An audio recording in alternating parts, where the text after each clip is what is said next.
রহমত, মাগফিরাত ও নাজাতের সওগাত নিয়ে এসেছে পবিত্র মাহে রমজানুল মোবারক। আসুন আমরা সকলে মিলে এই মাসের পূর্ণ ফায়দা গ্রহণ করি। রমজান মাস হলো ঐক্য ভ্রাতৃত্ববোধের মাস। আসুন আমরা সকলে মিলে এই মাসকে একটি সুন্দর ও স্মরণীয় মাস হিসেবে উদযাপন করি। রোজার মাধ্যমে আমরা শুধু আল্লাহর নৈকট্য অর্জন করি না, বরং আমাদের শারীরিক ও মানসিক স্বাস্থ্য ভালো হয়। রমজান মাস হলো জান্নাতের দরজা খোলার একটি মাস।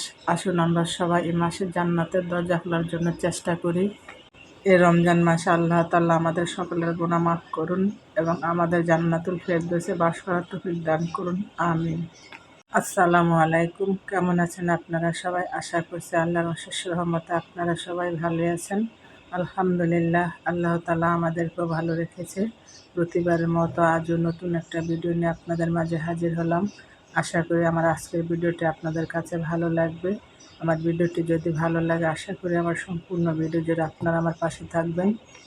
অনেক দিন পর আপনাদের মাঝে আবারও ফিরে এলাম। ব্যস্ততার কারণে আগের মতো সেই রেগুলার অ্যাক্টিভ হতে পারি না, তবে ব্যস্ততা কাটিয়ে ইনশাআল্লাহ আবার আপনাদের সামনে রেগুলার অ্যাক্টিভ হব। আর এই তো সংসারের কাজ দিয়ে ভিডিওটি শুরু করলাম। রমজান আসার পর থেকে আমার মেয়ে প্রতিদিনই ঘরটাকে মুছে পরিষ্কার করে নেয়, কারণ ওর কলেজ বন্ধ থাকে। তাই মেয়েকে দিয়ে আগে আজকে ঘরটাকে প্রতিদিনের মতো পরিষ্কার করে নিলাম। এরপরে এই তো আমি বাজার থেকে কিছু শাক সবজি নিয়ে আসলাম, সাথে মুরগির পা, ঘিলা, কলিজা নিয়ে আসলাম। আর আমার ছেলেরা এগুলা পছন্দ করে, সেজন্য নিয়ে আসলাম। আর এগুলা পরিষ্কার করতে করতে আজকে আমার খুব কষ্ট হয়ে গিয়েছে। এরপরে এই তো সোনার হরিণ লেবু নিয়ে আসলাম, আর বাজার থেকে কিছু শুকনো বাজার নিয়ে আসলাম, সাথে একটা তরমুজ নিয়ে আসলাম। আর তরমুজটাকে কেজি হিসেবে আনলাম, আর এটা 5 কেজি হয়েছে। 5 কেজি তরমুজ 500 টাকা নিয়েছে। আর তরমুজটা মাশাআল্লাহ খুব লাল হয়েছে, মিষ্টিও হয়েছে। আর জিনিসপত্রের এত দাম, যারা মধ্যবিত্ত আছে, নিম্নবিত্ত আছে, তাদের তো এগুলা কিনে খেতে কষ্ট হয়। আর রমজান মাস আসলে সব কিছুর মধ্যে দাম বাড়িয়ে দেয়। আর লেবু তো ধরাই যায় না, লেবু, শসা। আর আমি রমজান মাসে শসা কিনি নাই, কিন্তু লেবু কিনেছি, কারণ লেবুর শরবত ছাড়া আমি খেতে পারি না।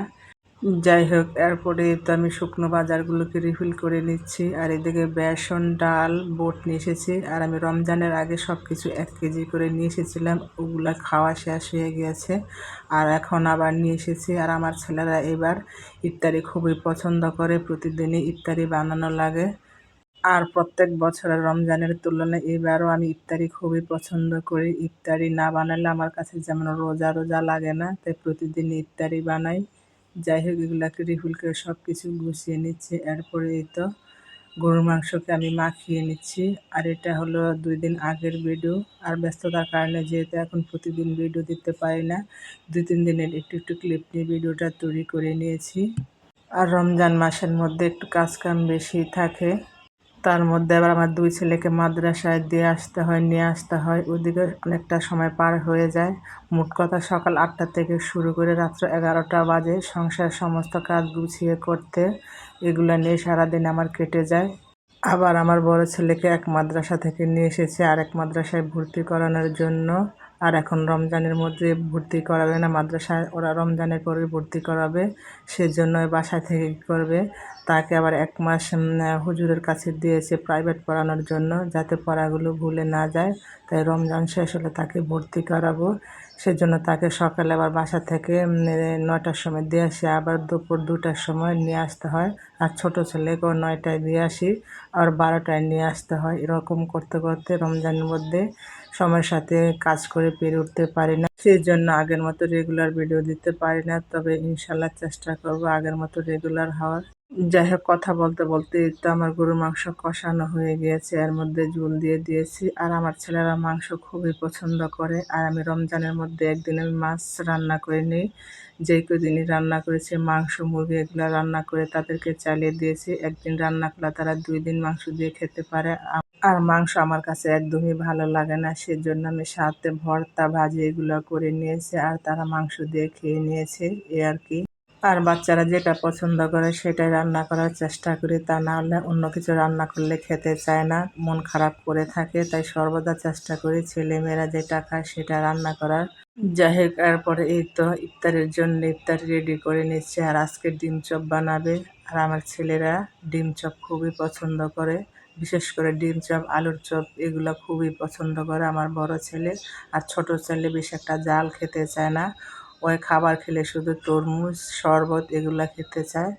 যাই হোক, ভিডিওটি ভালো লাগলে লাইক করবেন, কমেন্ট করবেন, শেয়ার করবেন। আপনাদের লাইক ও কমেন্ট আগামী নতুন ভিডিও বানানোর উৎসাহ যোগায়। আর অনেকে আছেন আমার ভিডিওটি দেখেন কিন্তু ভিডিওতে লাইক দিতে ভুলে যান। প্লিজ হার্টলি রিকোয়েস্ট রইল, ছোট্ট করে আমার ভিডিওতে একটা লাইক দিয়ে দিবেন।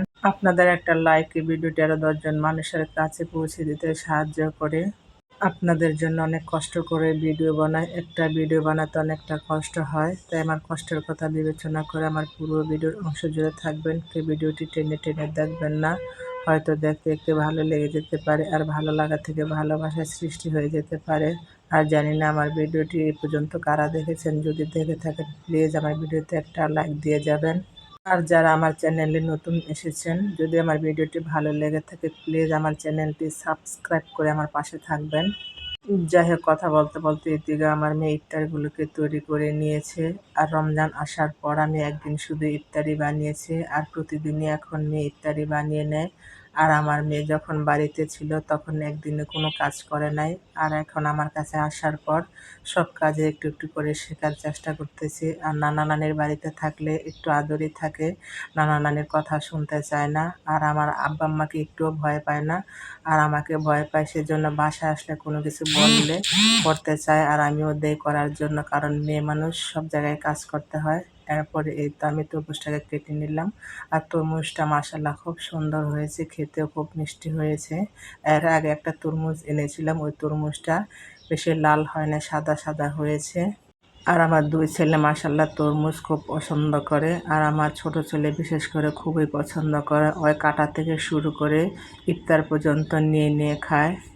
যাই হোক, এরপরে এই তো সম্পূর্ণ ইফতারি তৈরি হয়ে গিয়েছে, আর ইফতারের বেশি সময় বাকি নাই। এদিকে সব কিছু রেডি করে নিয়েছি। আর রমজান মাসের মধ্যে রান্না বাড়া কাজ কাম নামাজ রোজা একটু বেশি থাকে, আর এগুলা করতে করতে অনেক সময় লাগে। তারপরও সর্বদা চেষ্টা করে ঠিক মতো নামাজ আদায় করার। নামাজ একটু দেরি হলে আমার মাথা গরম হয়ে যায়, তাই আমি যতই ব্যস্ত থাকি না কেন আমি সময় মতো নামাজ রোজা আদায় করি। তারপরে সংসারের কাজগুলো করে থাকি। যাই হোক, তারপরে এই তো ইফতারি করার পর কিছু প্লেট বাটি জমে গিয়েছিল, আর এই তো আমার বড় ছেলে মাশাআল্লাহ এগুলোকে ধুয়ে পরিষ্কার করে নিচ্ছে। আর আমি বলতেছিলাম যে আমি এগুলো ধুবো, আমার ছেলে আমার কথা শোনে না। ওই মাশাআল্লাহ বাসায় আসলে সব কাজ কামি করে, সব কাজে আমাকে সহযোগিতা করার চেষ্টা করে। আর আমার ছেলে মাশাআল্লাহ যখন বাসায় আসে তখন ঘর ঝাড়ু দেয়, বিছানা ঝাড়ু দেয়, বাথরুম দেয়, যেগুলো পারে ওগুলোই করতে চায়। আর আমিও দেই, কারণ কাজ করে এখন ওই অভ্যাস হোক।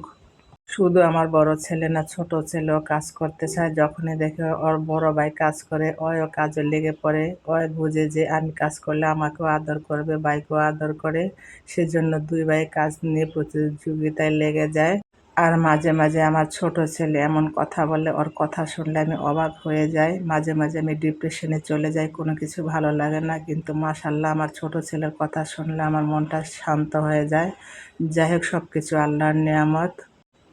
যাই হোক, সামনের দিনগুলো যেন সবার খুব সুন্দর ও মঙ্গলময় হয়, সে দোয়া সবসময় থাকবে। সেই দোয়া এবং ভালোবাসা নিয়ে আজকের ভিডিওটা শেষ করে দেই। সে পর্যন্ত ভালো থাকবেন, সুস্থ থাকবেন। আল্লাহ হাফেজ, আসসালামু আলাইকুম।